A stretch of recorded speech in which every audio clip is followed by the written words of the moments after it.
తెప్పలూరు bridge వద్ద ఘోర road ప్రమాదం జరిగింది. పలువురికి గాయాలు. భారతి సిమెంట్ సిబ్బంది హుటాహుటిన సమయానికి ముందుకొచ్చారు. కడప తాడపత్రి జాతీయ రహదారిపై తిప్పలూరు బ్రిడ్జ్ సమీపంలో నేడు తీవ్ర రోడ్డు ప్రమాదం చోటు చేసుకుంది. టాటా ఇండికా మరియు తుఫాన్ వాహనాలు ఎదురెదురుగా ఢీకొన్న ఘటనలో టాటా ఇండికా వాహనం తీవ్రంగా ధ్వంసమైంది. ఈ ఘటనలో పలువురు ప్రయాణికులు గాయాల పాలయ్యారు.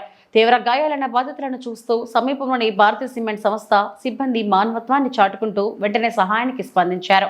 తమ వాహనాల్లో గాయపడిన వారిని ప్రభుత్వ ఆసుపత్రికి తరలించి వైద్యం అందేలా చేశారు. ప్రస్తుతం గాయపడిన వారి వివరాలు, పరిస్థితిపై పూర్తి సమాచారం తెలియాల్సింది. పోలీసులు ఘటనా స్థలానికి చేరుకొని విచారణ ప్రారంభించారు.